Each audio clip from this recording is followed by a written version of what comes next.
Is this fair? Do you want to live this life going forward? I don't know. It seems an easy kill for me, but I'm happy to go this way.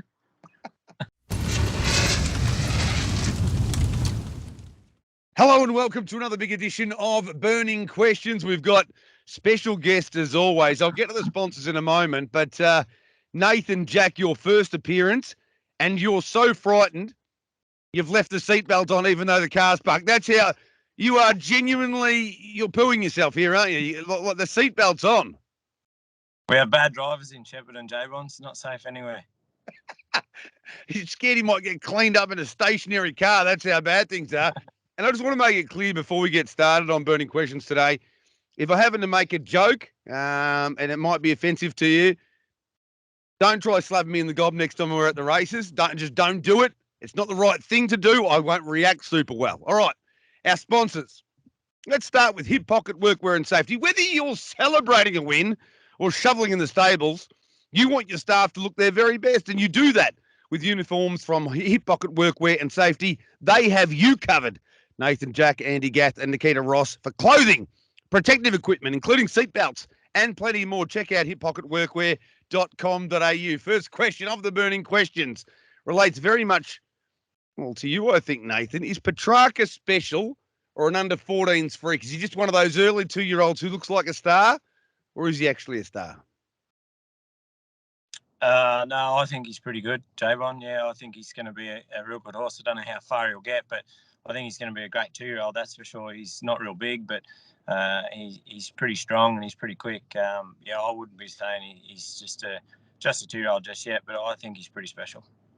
Well, you thought he was so good, you thought you could sit 70 metres off him at Bathurst and run him down, so you must think he's very, very good.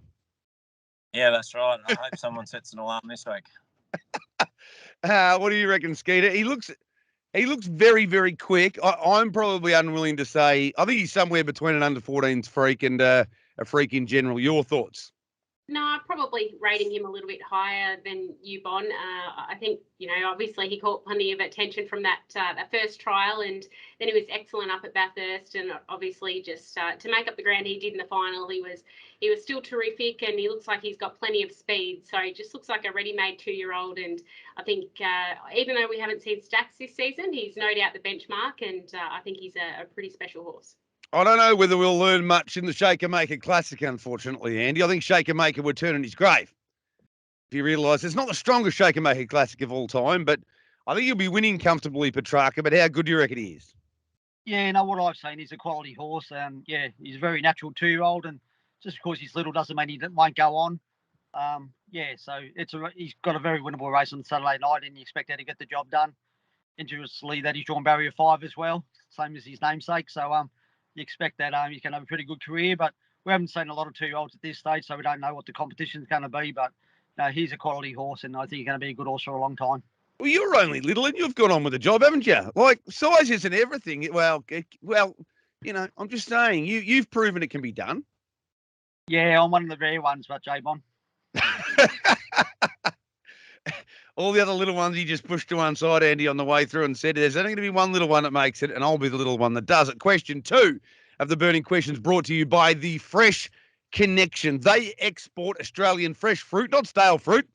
They get rid of the stale fruit, but they keep the fresh fruit, and they export it to more than 35 countries. Damien Glengarry is the export manager, and he is killing it. Nobody does a better job than him in the land, probably in the world. The Fresh Connection specialise in citrus, table grapes, cherries and mangoes. freshconnection.com.au. We ask all of our new Burning Questions guests, Nathan, what their favourite fruit is. What is yours? Oh, I'm banana or watermelon, man, Javon. Who was it the other day? Just really disparate fruits. A banana or a watermelon? I reckon Nathan would have sung Watermelon Sugar to a few in his time. Andy Gatt, can the Chinese or the cheese prevail despite their draws? Vintage cheddar and Chinese whisper, for those confused by the question.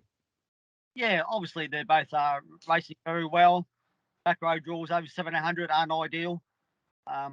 Vintage cheddar's been able to win 4 metro races in a row, and all of them off the fence, so that's not easy to do at any level, especially metro level. So he's a quality horse. He had a little bit of a freshen up since his last run, and he trialled well on Monday night. So I expect that he's going to be at the top of his game. But like always, you need a little bit of heat early.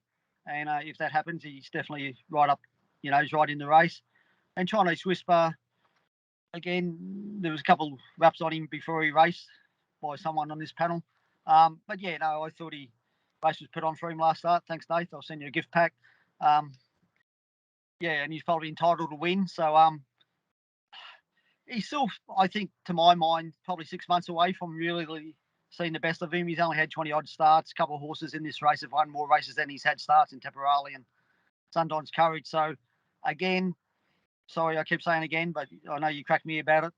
But you just need the heat on as well, over 1,700. But he does have the class and, the speed to win. So they've both got really good winning hosts, but you wouldn't be taking short odds on them. You haven't actually said, I reckon last week you didn't say again once. I was able to pull you up, but unfortunately the heart wants what the heart wants. And you want to say again, and that's fine. That's okay. That's fine. Well, I wanted to say, see if I got whacked and see if I was going to whack you back. I'll get you a step ladder, Andy. Nathan, what are your thoughts here with these two? I think Vintage Cheddar's probably got the better hope, but I've tipped them both on top. Yeah, for sure. Vintage Cheddar, I've seen a bit of him lately. He sat outside me at Geelong and just crushed me, and I was really impressed with him there. And then followed him at the trials Monday night, and he ran a quick last quarter and really lazy. But when he sort of seen one come to the outside, he was really sharp and impressed me again. So he's a horse I've got a lot of time for, and I think he's a really good horse, that horse going forward. The other Trotter, Chinese Whisper, I'm not sold on it. I know it's got big raps and that, but if it didn't win last week, it was probably never going to win one in Australia. But Andy's raps are big enough for me, but I'm not sold on it just yet. Well, all I'll tell you is if that gift pack arrives, then send it straight back, because we will have integrity issues if you start taking gift packs from Andy Gath. Right. Skeeter, what are your thoughts on these two from their second line draws on Saturday night? Yeah, look, I think Vintage Cheddar's got a terrific hope, just keeps getting the job done, as Andy said, and trialled really nicely earlier in the week as well. So I think he's going to be very, very hard to beat. But Chinese Whisper, probably not so much. Obviously, this is a big jump up in grade compared to what he raced last week and was good there. But, as Andy mentioned, you're taking on horses like Temporale and Sundine's Courage. So it is a big, big jump up with the second row draw. So, I think he's going to find it a little bit harder, but Vintage Cheddar looks very hard to beat. I'm thinking about having a banana and watermelon smoothie when I get home. I think they go well together. Question 3 brought to you by APG. Go to apgold.com.au, and when he returns, Nathan Jack can answer this question. Does the troll tell us that the old Nitro is back? I've actually tipped one too many who you'll be steering on Saturday night. What do you think is going to happen early here? And I don't know, you would have seen the trial of Jalebi Nitro, whether you were impressed or not. Oh, it's hard to get a guide, J-Bon. They ran the first half in 4 and got home in just under 56, but they'd be entitled to a horse of that calibre. It did beat Soho Almazi, and that form didn't rank up that well the other night. She led and had a good trip and dropped out. So there's still a query on him for mine, but he's a quality horse and he's got a lot of gate speed. He's first up for 6 months, but as a 2-year-old back in March at Bathurst, he held Mac Dan quite easy, and we all know how quick Mac Dan is out the gate. But I know gate speed changes a lot, but I'm sure Jason will be going forward early, and I'd love to be able to be underneath him for a little while anyway. So let's get down to brass tacks here. What likelihood are you of being able to hold Jalebi Nitro into the first turn? I'd love to be on his back, that's for sure. And if you weren't on his back and you didn't cross him, would you have a crack at trying to then take over at some point? Because that's what I thought might happen. But you've driven 7 or 8 winners more than me. So what are your thoughts there? Yeah, no, I won't be getting too aggressive, that's for sure. Is he going? He's where you want him again? Because obviously there were a couple of runs that he looked like he was flatlining a little bit, and he was great again last week. Yeah, he's hard to get a guide on. He's a bit of a tricky horse to train, but his work's been really good. We sort of changed his work prior to last week, and he was really sharp and good. So, hopefully he goes into this week just as good. But I expect him to run a really good race, yeah. All right, well, I've got to change my speed map again for the 34th time. Andy, what are your thoughts here with Jalebi Nitro, One Too Many, and all the other? It's a high-quality race, really. Yeah, it is. I'm probably prepared to risk Jalebi Nitro to some extent. First up for a long time. It was a really nice trial. He ran a quick half, which he was entitled to, as Nathan said. Sorry. It's been out of this winner's circle for, I think 10 or 11 starts, which is a long time. And, if he fronts up here favourite, he's probably going to be a little bit too short. But yeah, again, maybe the good break, he might come back to his best. He was a great juvenile. He had a lot of issues along the way, but I just sort of wait and see till he sort of, shows that he's back to his best before I'd be backing him. Who's the one to beat? That sounded genuinely like a fur ball, just quietly. So that's number one. I don't know what you've been eating, but number two, who's your tip in that race? One too many. Well, that's one too many. With Andy and I both tipping it, that's probably already one too many. Skeeter, what are your thoughts here? Yeah, look, I'm probably in agreement with everyone. I don't think the trial, we can take stats from that, or that can tell us that he's absolutely back to his best, because he got a very comfortable lead and then just dashed home, really. So not reading too much into that. I believe he has been gelded since he last raced, so potentially could be back and in the zone a little bit more from that. But we just know it's so hard first up at this level as well, so with some quality horses engaged. So I don't think he's going to get it easy this week. There's obviously going to be a lot more pressure in a race, so hopefully we can see him back to his best, because there's no doubt he's a quality horse, but a bit of a watch and see on him this week. When I hear the word gelded, Nate, I just wince a little bit. For some reason, I feel a little bit sore. I reckon you'd be the same. Oh, yeah, I don't really want to think about it, to be honest with you, Javon. No, I don't think we'd have much reason to go on, would we? Question 4 of the burning questions, the last of our burning questions, is with thanks to Falvo Fruits. They're specialists in table grapes since the 1960s. Michael and Josie Falvo, they're keeping the tradition going, and everyone loves their grapes. Keep an eye out for Falvo Fruits. You know you'll love them. Question 4, back in class, is hopeful here a beauty or a risk, Andy Gath? Yeah, no, I think it'd be a risk.